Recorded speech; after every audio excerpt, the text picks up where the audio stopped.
Vinícius Quarelli. Vamos ver aí, estou aguardando o Auri. Estou um pouco improvisado, né, na praia. Não tenho nem o fundo aqui, nem livros falsos. Estou aqui no... O Renê está chegando.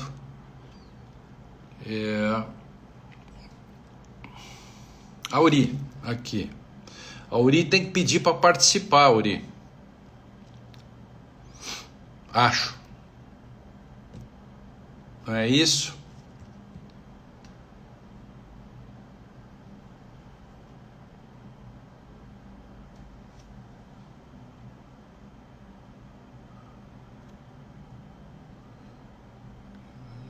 Você entrar ao vivo com a Auri.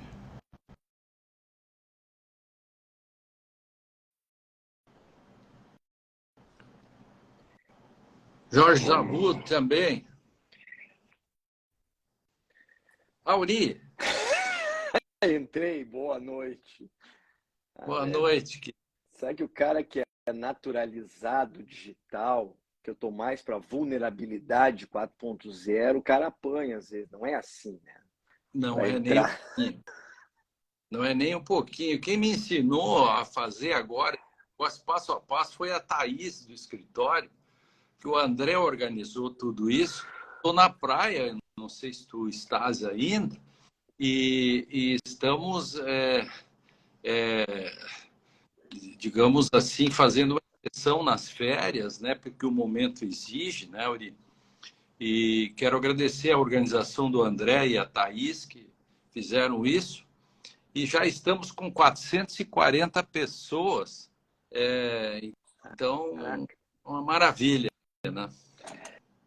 Grande Lênio, muitíssimo obrigado pelo convite. Cara, desculpa, eu tava te assistindo, te dando oi, e não consegui estabelecer uma relação aqui, sujeito-objeto, permeado pela linguagem, para eu entrar, entendeu? Mas, enfim, claro que é um prazer estar aqui contigo, em que pese a conversa de hoje é uma conversa tormentosa, né?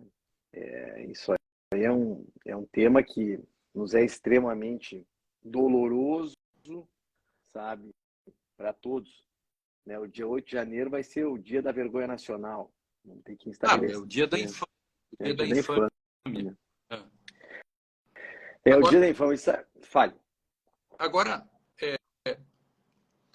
hoje, quando a gente coloca assim no título da nossa live, né, o garantismo de ocasião, é muito importante que a gente olhe para trás, né, Auri? Quando tudo aconteceu com a Lava Jato, e é despiciando aqui que se diga o que aconteceu com a Lava Jato, a história já mostrou, as pessoas que à época não davam bolas para garantias e chamavam até de filigranas, lembra disso, meu querido amigo? Tem uma conversa E, do Deltan. pois é, engraçado que hoje muitos, quando eu e a Uri chamamos de garantismo de ocasião, nós estamos nos referindo a isso, porque nós nunca mudamos, nós continuamos dando as mesmas, nós queremos garantias para todos, como sempre quisemos. O problema é que muita gente que negou, hoje está pedindo. Que bom, a dor ensina a gemer. Então, esse é o processo. Garantias são para todos, e inclusive os inimigos. Você lembra, não sei se você escreveu sobre isso, mas quando o Temer entrou naquela pataquada da provelista, o pessoal ficou meio assim, porque afinal não gostavam do Temer. Eu digo, negativo, foi provelista contra o Temer, lembra disso? Isso é levar garantismo para frente, né? Só assim para a gente recordar para os mais jovens, né? E nós temos um público muito grande de jovens, né? Temos uma responsabilidade muito grande por isso. Não, com certeza. Então, Lênio, primeira questão, existe um preço a ser pago pela coerência, sabe? Pelo menos a gente apanha, mas sempre fomos coerentes. Isso pode nos criticar dentro da nossa própria coerência, mas não por sermos incoerentes, né? Isso é um ponto importante. Mas um ponto aqui que a gente podia começar conversando é, as pessoas não sabem o que é garantismo.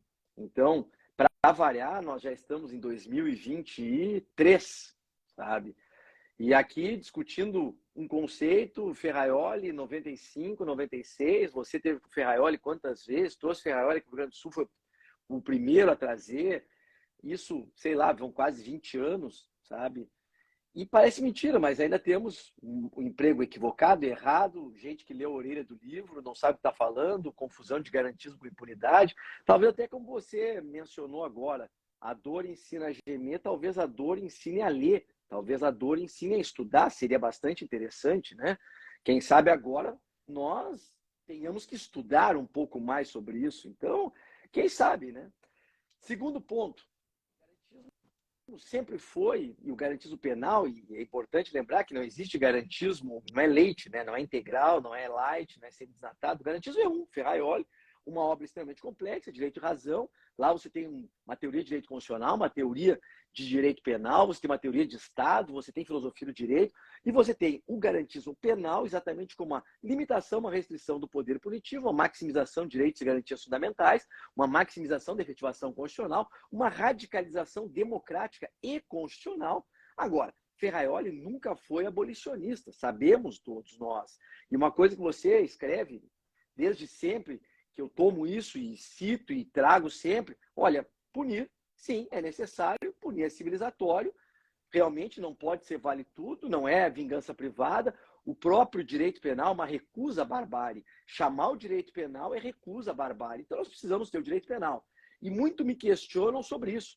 Vocês estão chamando o direito penal agora para esses atos. Bom, esses atos não são uma livre manifestação, não é manifestação de opinião. Aquilo são práticas, é a prática de vários crimes graves que, sim, estamos sendo coerentes, eu e Lênio, sempre pregamos o direito penal mínimo, mas um direito penal que tem que ser chamado para situações como essa. Se há... Vamos deixar claro uma coisa, né? Vamos deixar claro uma coisa. Tivesse dado certo esse golpe de Estado, nós não estaríamos nem fazendo... Não estaríamos aqui. Então, esse é um país de 215 milhões de habitantes em que encontraram na casa do ex-ministro uma minuta de golpe de Estado. Não é brincadeira. Não é brincadeira. Este é um país em que, no dia da eleição, o chefe da Polícia Rodoviária Federal, o Silvinei, fez uma sabotagem da eleição. Quem era o ministro da Justiça? Vamos somar tudo isso, os indícios, a prova indiciária, e você é campeão, né, para escrever sobre isso, para mostrar a gravidade. E Ferraioli é um autor que, primeiro, se a gente fosse resumir o garantismo, é fazer direito a partir do direito. Então, fazer democracia a partir do direito sempre. Uma coisa muito simples que ele falava lá atrás, porque ele estava num contexto da velha legislação fascista italiana e a Constituição como um novo marco de validade. Por isso que ele faz a divisão entre vigência e validade. Uma lei pode ser vigente, mas pode não ter validade. Então, sempre é bom lembrar essas coisas para os mais jovens e também para os mais velhos, mas os mais jovens, para mostrar que quando nós estamos falando da necessidade de que se use a velha questão entre civilização ou barbárie, porque é a interdição da modernidade, gente, a modernidade surge fazendo uma interdição entre civilização e o custo disto que é a lei. A lei interdita o gozo, aquelas coisas todas, né, que o Jacinto, um abraço, se o Jacinto não estiver assistindo, será punido por isso, em todo caso, né, também. Né? Veja a importância da punição, o Jacinto será punido. Então, também isso, né, é muito importante e nós estamos falando da condição de possibilidade, nós estamos falando da democracia. Nós não estamos falando de furto e roubo, nós não estamos falando de corrupção, nós estamos falando da tentativa de um golpe de Estado. É o máximo que acontece numa democracia. Se der certo, todo mundo se ferra. Se dá errado, tem que punir. Esse é o ponto. Não, e é muito interessante, Lênio. Então, primeira questão, sim, é caso de direito penal. Sim, a defesa do Estado Democrático de Direito é um bem da maior importância. Isso é um bem juridicamente imprescindível à tutela. Então, superado. Tem que chamar o direito penal, sim, tem que punir. E um detalhe, essa questão desses tipos penais que nós estamos discutindo ali com essa alteração da Lei 14.197, que foi discutido no Congresso Nacional, aprovado, votado, no tempo, inclusive, da presidenta Dilma, se eu não me equivoco, essa lei, sim, Dilma, essa alteração, não, essa aqui é 2021, eu estou confundindo com a Lei 3.260. A 3.260 do conceito de dado terrorismo.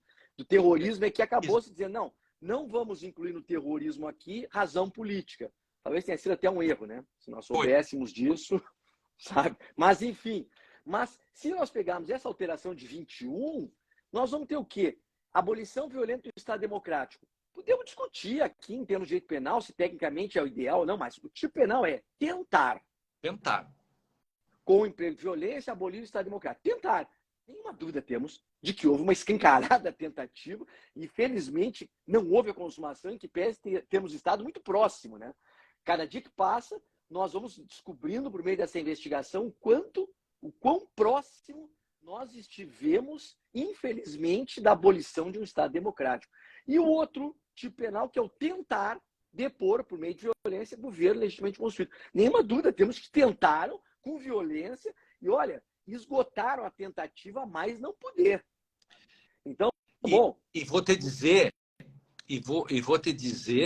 hoje eu fiz uma live no DCM e aí o Kiko Junqueira estava dizendo que o próprio Dino disse que, tecnicamente, houve um momento que o governo achou que tinham conseguido, porque quando você toma os 3 prédios, dá a impressão... Isso é muito importante, esse detalhe. Você coloca bem, trazendo os tipos penais, é bom para as pessoas saberem com o que nós estamos lidando. O artigo 359, que tem diversas letras, né? E aí vamos só para fazer um adiantamentozinho. Lembra da nota dos militares, Auri, no dia 11 de novembro, que eles deitaram cátedra e disseram o seguinte: nós estamos aqui para defender as manifestações pacíficas, etc. Só que, conforme o artigo 359, ledo, ivo, engano. Por quê? Porque o 359 nunca disse que você pode pedir em manifestações intervenção militar ou fim do Estado da democracia. Ali está escrito que não se criminaliza manifestações com propósitos sociais. Está lá. E os militares dando uma de Hermes.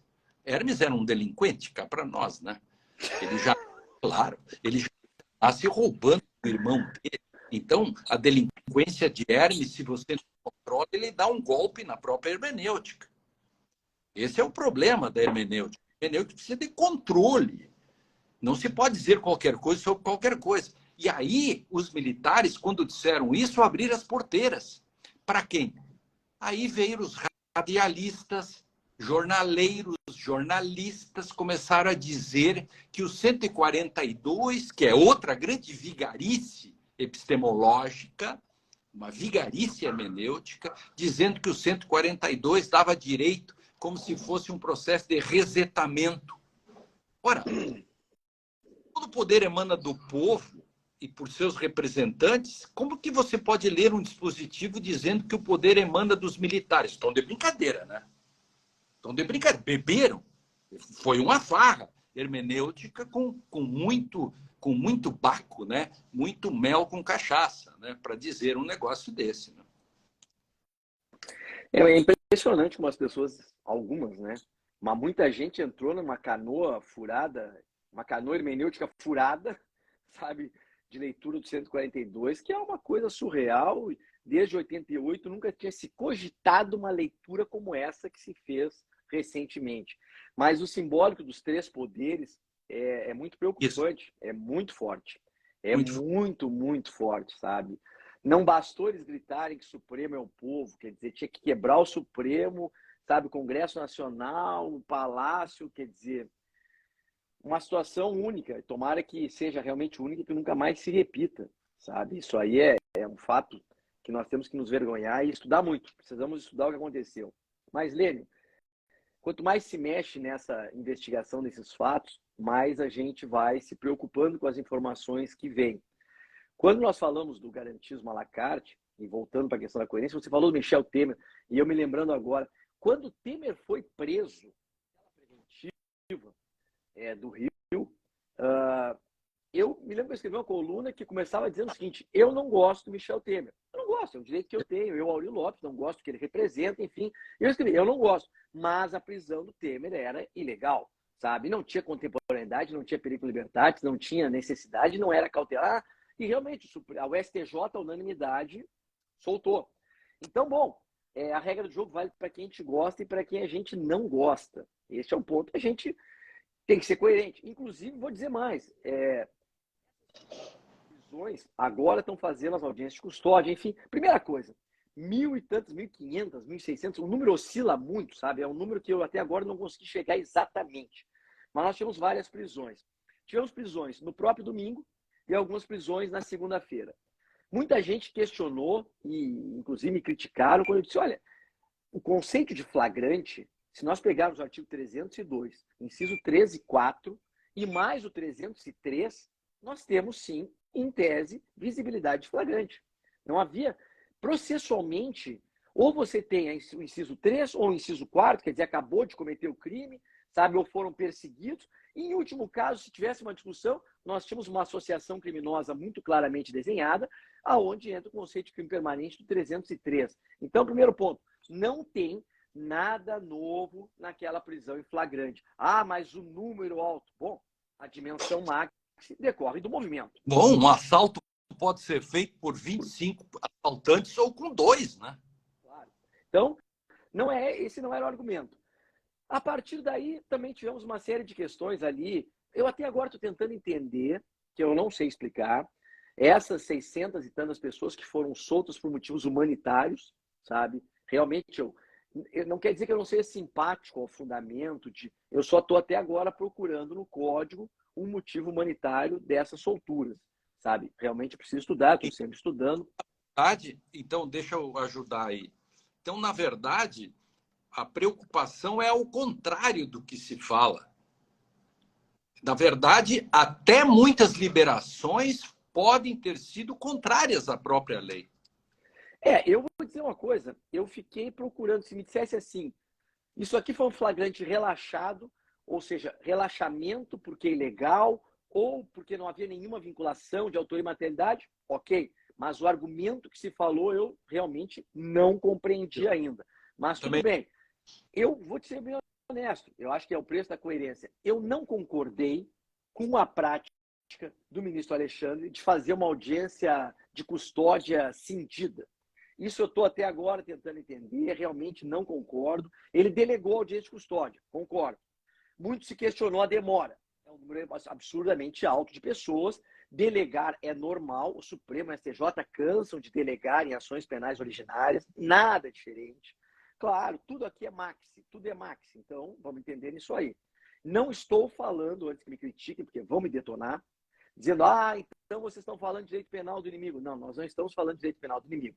Nós começamos dizendo, punir é necessário, punir é civilizatório, tem que respeitar a regra do jogo, estamos justificando, nós somos aqui justificacionistas da intervenção penal, dissemos tem que intervir, claro, precisamos ter legalidade, questão de individualização de condutas é a matéria de direito penal, lá do processo penal, né? Dentro do processo penal vamos individualizar quem é quem.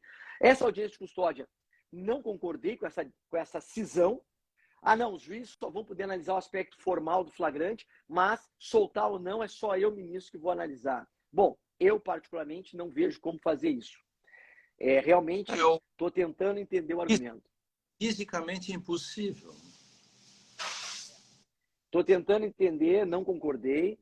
Acho que ele acabou fazendo audiência de custódia pro forma. Então, antes tivesse... Estão queixando que meu áudio está baixo, mas eu estou falando alto aqui, não sei que está baixo, não. Sabe? Mas, enfim, essa audiência o áudio tá o pessoal tá bem o meu áudio, né? A minha mulher está dizendo aqui, dona Rosane, que eu estou falando muito alto, que a vizinhança toda aqui em Florianópolis e ainda em Florianópolis, daqui a pouco vou bater na porta, porque aqui tu sabe que o índice de Bolsonaro aqui é muito grande, né? Tem que cuidar. Isso, inclusive, essa é uma questão desse acirramento aí, isso é muito preocupante para nós. Muito, todos nós. Mas, enfim, é flagrante, não concordo com a forma como as audiências de custódia estão sendo feitas. Claro que eu acho muito engraçado ver as manifestações deles, né, do pessoal do bolsonarismo ferrenho, que sempre falou do mimimi dos direitos humanos, sabe, que sempre disse que a audiência de custódia é um instrumento de impunidade.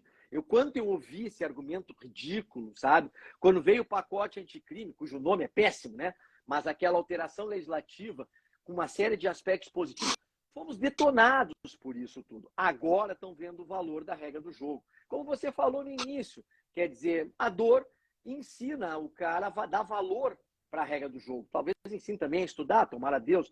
Mas, enfim, nós temos agora que ver o seguinte, Lênin, dessas audiências de custódia, quantos nós vamos ter ali com resultado prisão temporária ou prisão preventiva. É caso de prisão preventiva? Vai depender de cada um, da sua participação, da sua, sabe, da sua contribuição, do perículo. Cada caso. Claro, cada caso. E nós temos situações graves. Eu estava vendo hoje, lendo uma reportagem, aquele fato do dispositivo, do explosivo no caminhão-tanque lá em Brasília, aquilo é uma das questões seríssimas, sabe? Outra questão, fale. Não, eu ia falar dos financiadores, né? Por exemplo, o cara Exatamente. O cara tá na fazenda dele ou na empresa dele, disse assim: fulano me pediu um Pix para viajar a Brasília. Tá ferradinho. A cópia do Pix é prova material. Para sair dessa, precisa ter advogados tão bons quanto nós dois. E nem sei se... Vou dizer uma coisa.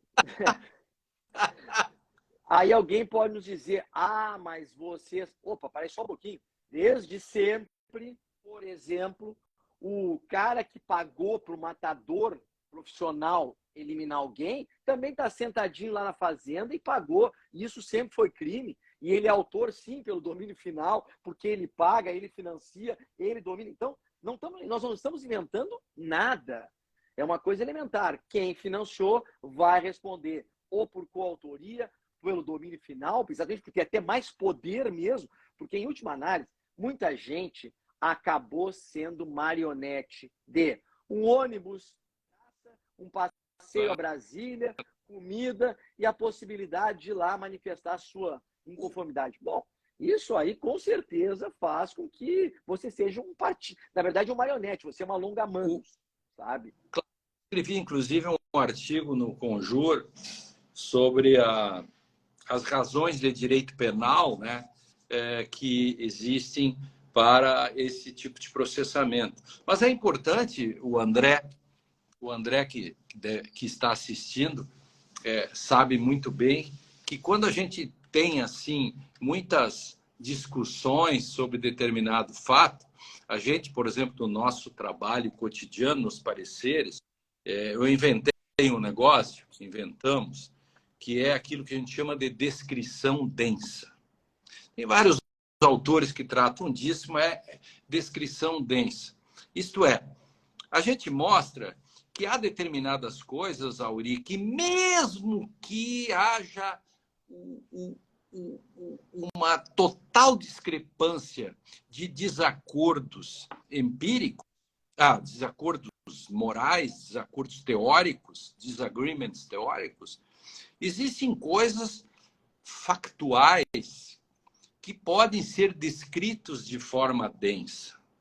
Então, nós temos elementos objetivos que mostram a ocorrência do tipo de tentativa.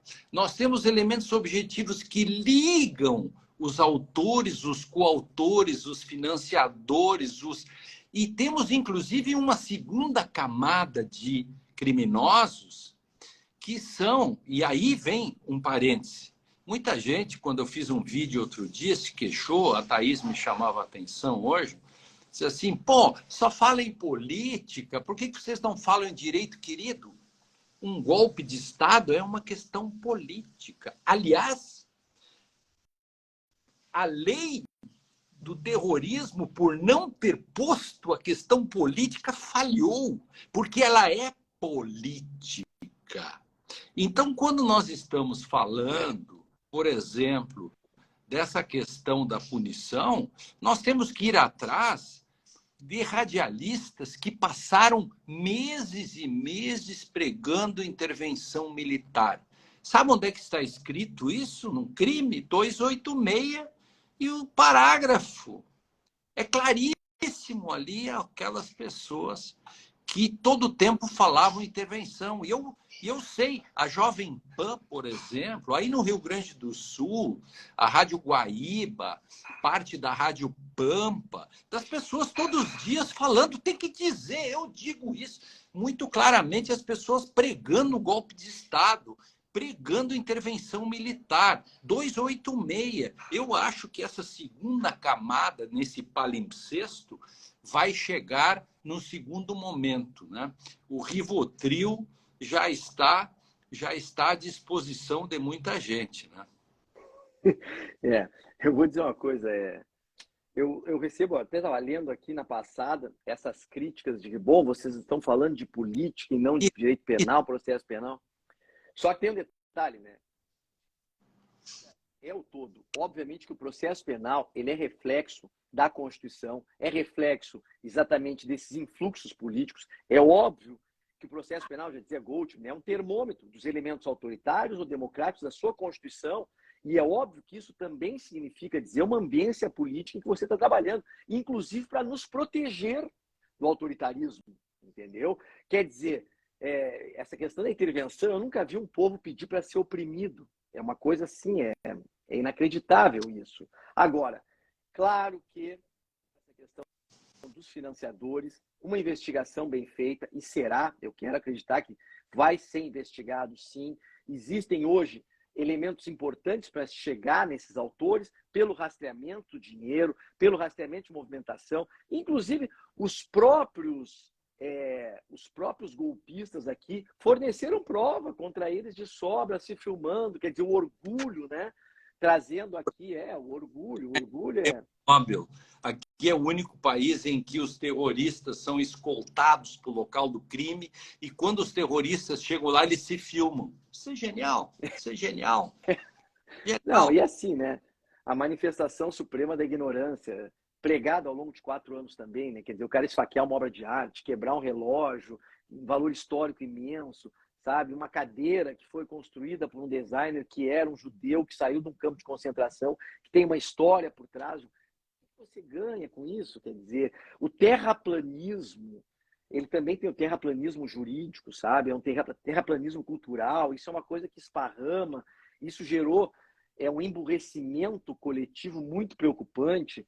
O Domênico de Masi até comentava sobre isso, né? Existiu uma limitação cognitiva temporária de uma massa, isso é apavorante. Como é que se chegou nesse ponto de negar a ciência como se negou, de se negar a cultura como se negou, de se negar o próprio direito como também se negou, se negar a democracia como se negou. E Auri, nós estamos falando aqui de um nível da coisa, e nem estamos discutindo as centenas de milhares de pessoas que morreram pela Covid. Isso é uma coisa muito séria. É algo muito importante. Família morreram? Quantas famílias ficaram sem pai, sem mãe, perderam filhos? E enquanto o presidente fazia... Isso tem que ser dito, isso é descrição densa, isso está nas redes, isso está à disposição da história. Isso não é o Auri ou o Lênio que estão dizendo, nós estamos reproduzindo o que está à disposição nisso que eu chamo aí de descrição densa. Isto está aí, não tem como negar esses fatores. Então, quando nós pegamos o conjunto da obra, né, e as pessoas dizem isto é política, o direito é um fenômeno político. Quem faz o direito é feito pela dona moral, a dona política e a dona economia. São 3 senhoras fortes que se juntam e brigam e no final dali sai o produto, o direito. É incrível. Por quê? E o direito, quando é feito, ele traz a sua própria autolimitação. Garantismo. Bingo. Aí está o garantismo. É o direito que é produto da moral, da política e da economia que coloca uma cláusula de autopreservação, autorregulamentação, a Constituição como remédio contra maiorias, cláusulas pétreas para evitar que, se eu for morar com 10 pessoas, eles, por maioria, me atirem do 10º andar. Na verdade, eu ponho uma cláusula dizendo podem discutir tudo por maioria, menos a minha saúde, minha integridade. É a cláusula pétrea que vai fazer com que eu sobreviva. As pessoas têm que entender isso. Nas faculdades de direito, o que é o direito? É um braço da política que serve para limitar a própria política e que tem uma limitação interna contra si mesmo. O direito é a coisa mais genial inventada nas ciências humanas. O direito é a coisa mais genial, porque ele traz a sua própria limitação. E, portanto, quando as pessoas dizem, mas isso é político. É político, sim, não tem problema nenhum. Mas também é moral, também é econômico, mas fundamentalmente é jurídico. Esse diálogo das três senhoras é fantástico.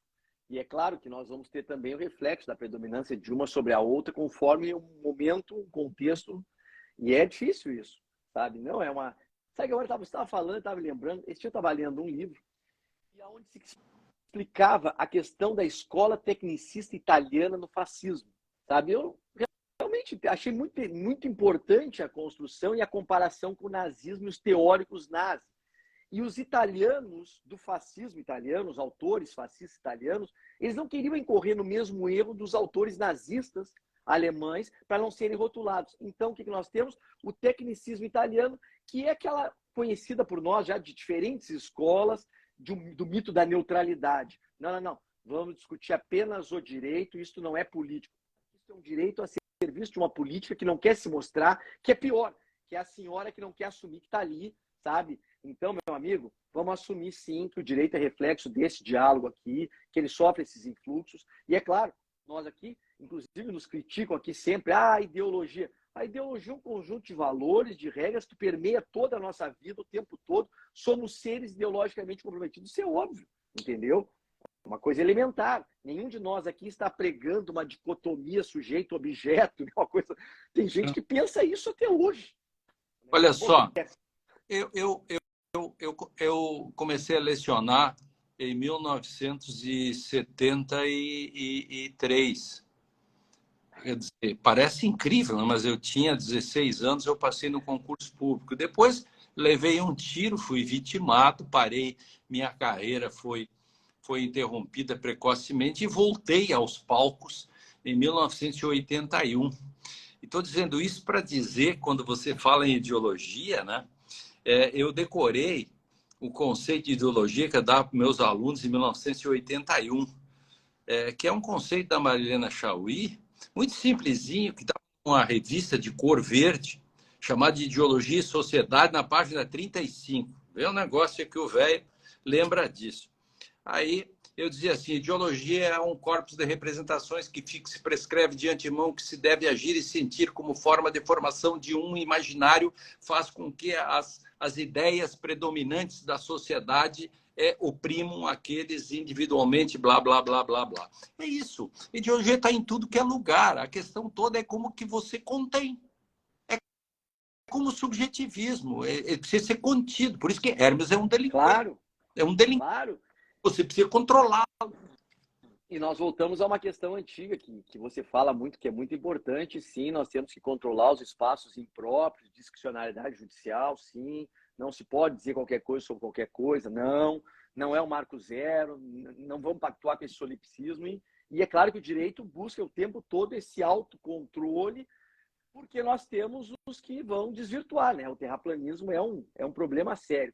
Mas, Lênio, que estão fazendo o tempo todo também é essa questão da responsabilidade do ex-presidente do Bolsonaro. O que eu quero dizer para as pessoas é que é importante entender que a hora que começar a se buscar a responsabilização do ex-presidente em relação a esse fato e outros, isso não significa revanchismo, senão que nós vamos apurar os fatos, e sempre a apuração é pós-facto. Então, é claro que o fato acontece, aí você tem o tempo do fato para acusar e o tempo para julgar. Então, até escrevia com o Rodrigo Faux a semana passada, que em tese, e aí a investigação vai ter que mostrar, a investigação que vai ter que ligar os pontos, mas em tese, não é nenhum absurdo se falar na participação moral por instigação do ex-presidente nesses atos do dia 8. E os elementos concretos dessa instigação, dessa participação enquanto auxílio moral, são vários, inclusive gravados, assumidos, e são motivos até de orgulho.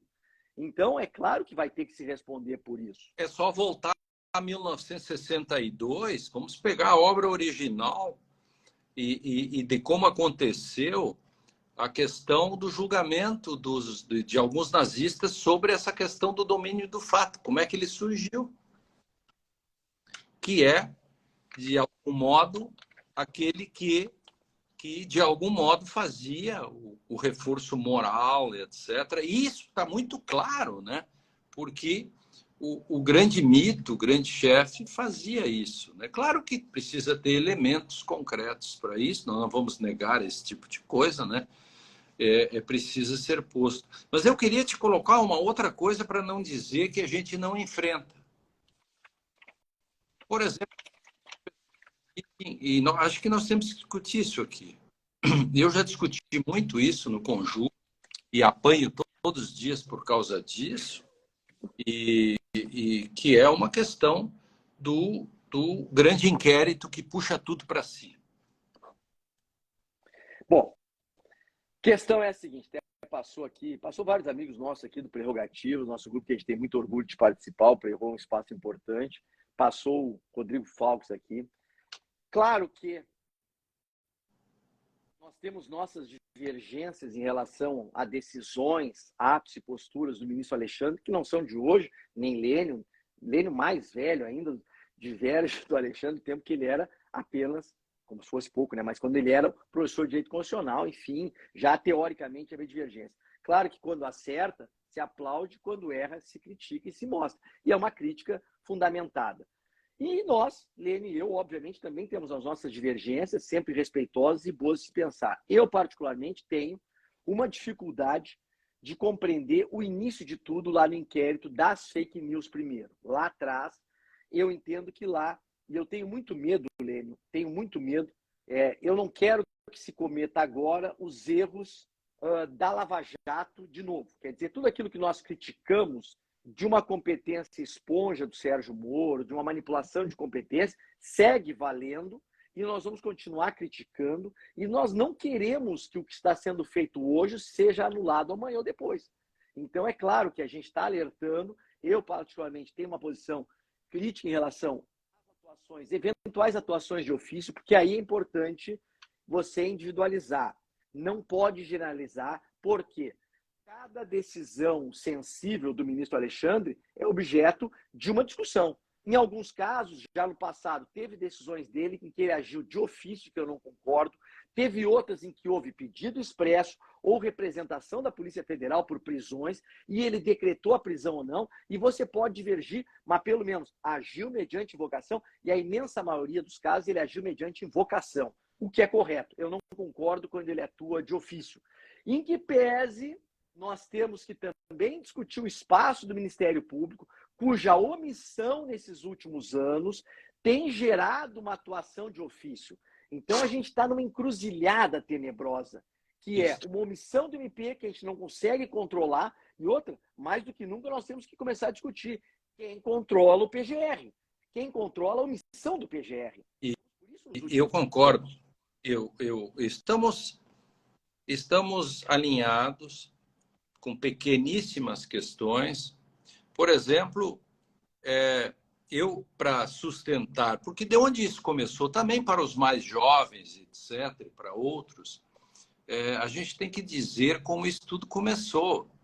O Alexandre de Moraes não botou um anúncio na Globo News dizendo eu quero pegar todos os inquéritos para mim agora, porque eu estou louco para dar decisões.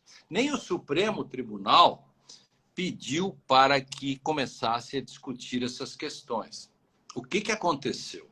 Aconteceu o ataque ao Supremo Tribunal, aquilo que se pode chamar, queiramos ou não, dependendo de contempt of court, né?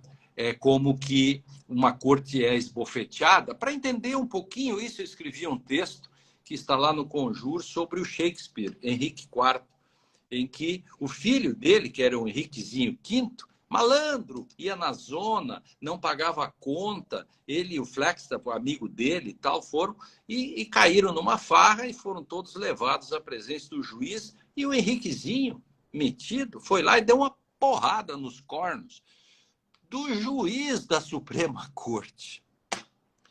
E o juiz pegou e prendeu todos. Jogou na prisão. Aliás, o Shakespeare não conta na peça quantos dias eles ficaram. O juiz prende todos eles porque quem foi esbofeteado foi não só o judiciário, mas o próprio rei, simbolicamente. Tanto é que depois há um diálogo muito interessante quando o pai morre e o filho, o Henriquezinho, se torna um Henricão, o Henrique V, e ele diz para o juiz, você foi um grande juiz, você fez certo. Então, ali está o primeiro contempt of court, o desprezo à corte. No fundo, tudo isso começou quando a Raquel Dodge, ela não tomou as providências que deveria ter tomado, e você acabou de dizer, eu estou dando detalhes ao que você acabou de lembrar e bem. O Ministério Público se omitiu. O que acontece? O que o Supremo fez? Lembra aqueles foguetes atirados em cima do Supremo? O que fez o Supremo? O Supremo se reuniu e buscou o regimento interno. E lá tinha um dispositivo que dizia, toda vez que nós fomos atacados aqui dentro, e aí fizeram a interpretação extensiva, porque hoje esse regimento é velho, você pode ser atacado por internet, nós nos defendemos. E aí começou tudo ali. E o Ministério Público não reagiu. Demorou. Aliás, querido amigo, o grande ausente de tudo isso, agora já pulando para cá, foi o Ministério Público, que só se deu conta esses dias quando um grupo de procuradores pressiona o Aras e pede para que o Supremo, pede para o Alexandre de Moraes incluir o Anderson Torres e o Bolsonaro, enfim, nessa história toda. É muito importante que se lembre isso. Então, lembra que teve 9 votos a favor do inquérito ser assim. Então, em termos de estrutura legal, as pessoas podem criticar, mas aconteceu e é contingência. A grande questão nossa, eu acho, Auri, é saber em que momento o Supremo vai dizer que a competência dele está até ali. Claro. Eu vou te ser franco, Lênin, eu estou sempre com medo. Todo poder tende a ser autoritário, a gente tem que buscar limites ao poder, o poder tem que ser contido numa democracia, o poder precisa de limite claro. Tanto é que a nossa luta sempre foi por regras claras do jogo, sabe? Somos legalistas, sim. Quer dizer, a gente quer uma lei clara, que limite claramente, que não dependa da boa vontade, da bondade, sabe? Que não dependa de uma filosofia da consciência. Não. A gente está trabalhando com linguagem. Essa é uma briga, sabe, importantíssima de recorrer, em que, inclusive, nesses momentos em que a gente se depara com uma situação única na história do Brasil, porque é uma situação única, isso aqui é diferente do golpe de 64, que, graças a Deus, não é mesmo igual, é diferente, mas é uma situação da qual nós precisamos tirar lições, inclusive em termos de melhoria legislativa, sim, melhoria das nossas instituições, de controle de PGR, sabe, de controle, de proteção das instituições, de proteção do Supremo. Eu, sabe, ao mesmo tempo que eu me deparo com um tensionamento constante da necessidade de salvaguardar a democracia, de proteger o Supremo, o meu outro lado diz, bom, mas a gente não pode cair no direito penal do inimigo, porque o inimigo ele é à la carte, por mais sedutor que seja, eu não posso deixar ele agir de ofício. Então eu passo 24 horas por dia num tensionamento aqui, que eu acho, no final de tudo isso, a gente vai ter que fazer um debate político e legislativo sério para que essas coisas não mais aconteçam. Demarcação da competência do Supremo, atuação em caso de omissão do PGR, importantíssimo. Quem controla o PGR, se vai ser o próprio colegiado do MP, vai ter que ter algo, mas nós precisamos pensar nesse controle, sabe? É claro que a boa e velha hipocrisia reinando até nos comentários. O pessoal prega muito tolerância zero, esse pessoal pregava tolerância zero para o outro, né? E tolerância 10 agora para eles. Então, óbvio que esse não é um argumento, a regra do jogo vai valer sempre. Mas eu tenho medo dos excessos, eu tenho medo que o Alexandre... Como é que é? Não, eu queria só dizer que as críticas ao STF hoje, primeiro vamos falar sobre a ave de Minerva, né, que ela só levanta voo ao entardecer. Sem o STF não teria eleições. Claro. E nós estamos aqui falando sobre isso. Se isso é um fato, nós temos que partir dele. Essa é uma questão. Por quê? Porque quando se fala desse inquérito, daquele famoso inquérito, que precisa ser limitado no meio do caminho, ele contingencialmente ele foi empurrado. Porque você vamos lá.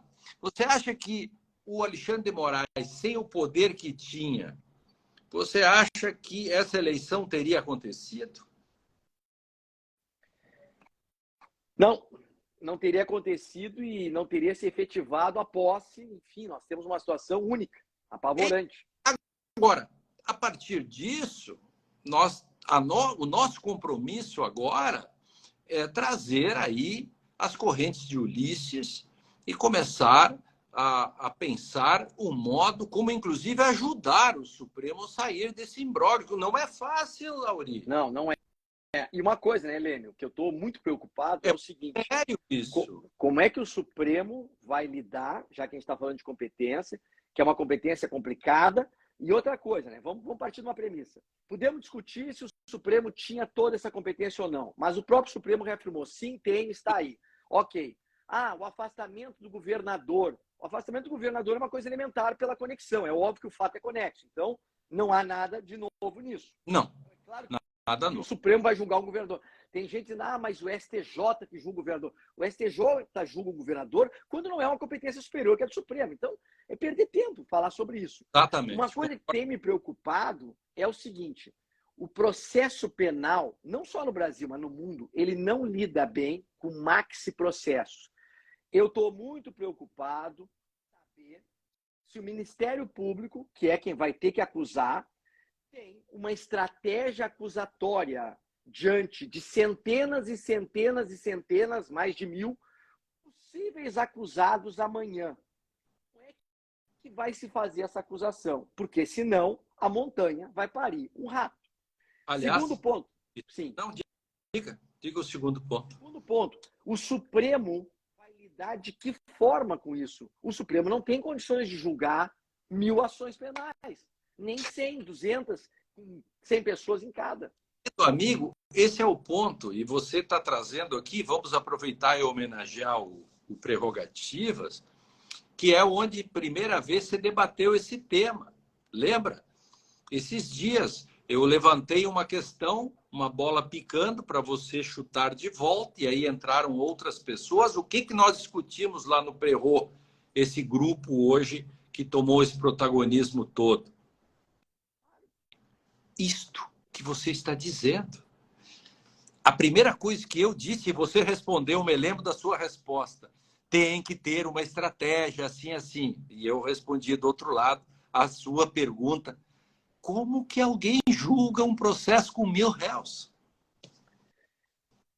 Esse é um ponto crucial. E eu me coloco republicanamente, desde logo, Porque uma coisa, vamos só para fazer aqui, as pessoas fazem críticas ao Supremo e etc., né? E nós, você e eu, que durante a Lava Jato, enfim, estivemos nos primeiros ônibus, nas primeiras combis, né? Enquanto todo mundo era... Primeiro cabia numa Kombi, depois num ônibus, depois numa frota. Primeiro num Fusca até. Tem coisas muito, muito importantes para se dizer aqui, né? Porque o Supremo Tribunal, né? E a gente está falando aqui republicanamente, veja, até virou meme isso, né? Brincadeira. Quando eu chego no Supremo, no julgamento da presunção da inocência, e eu cheguei lá e disse: eu vim aqui como amigos da corte, porque inimigos os senhores já têm demais. Lembra? É verdade. Isso virou. Sim. Então, nós somos amigos da corte. Nos momentos, aliás, só para de novo homenagear, eu acho que você estava no jantar, o grande jantar, eu fui o mestre de cerimônia, em que nós homenageamos o Supremo, fizemos um voto de desagravo, quando o Supremo estava abaixo da linha do Equador, muito abaixo. O que fez o grupo Prerrogativa? Isso tem que ser dito. E nós estávamos lá.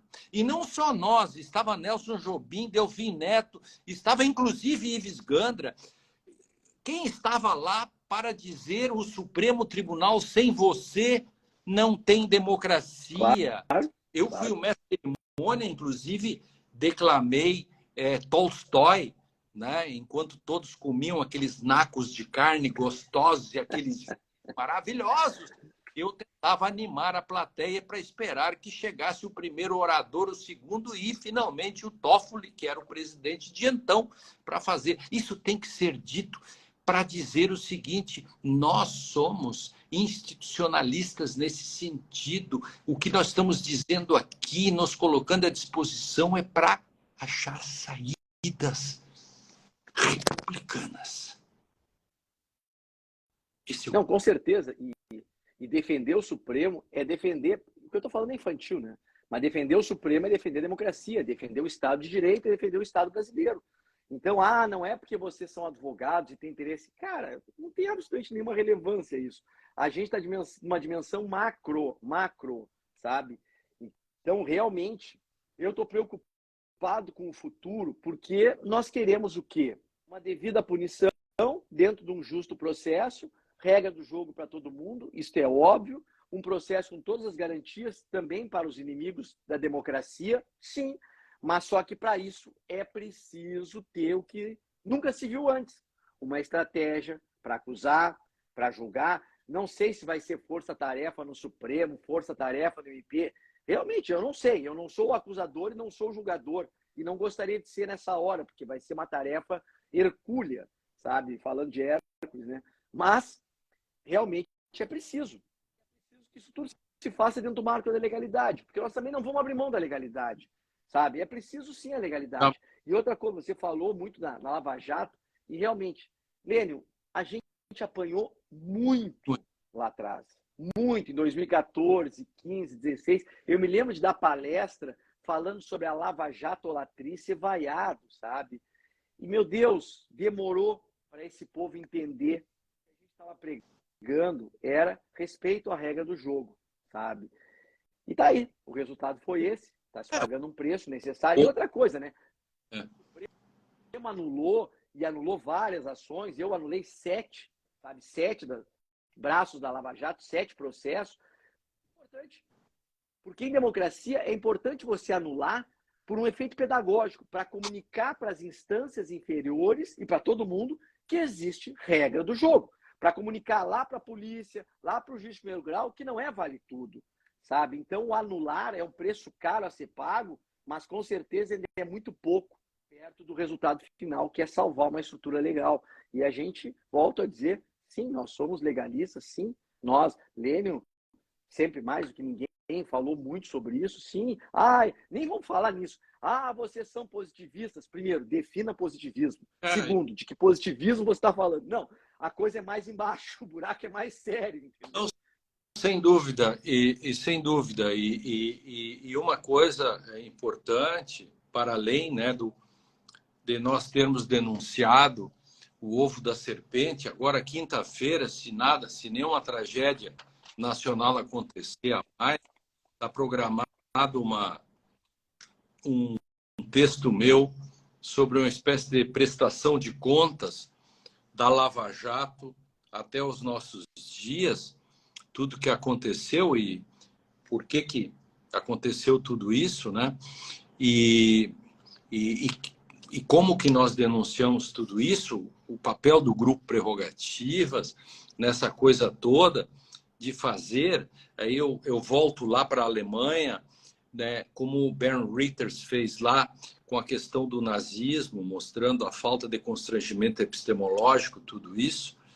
E quero, no final aqui, lembrar também essa coisa que eu participei ativamente brigando contra essa interpretação terraplanista aliás, a palavra terraplanista, nesse caso, nem é minha, é do ministro Barroso, que disse que entender que o 142 do Código da Constituição dá direito aos militares fazerem intervenção é, de fato, um terraplanismo.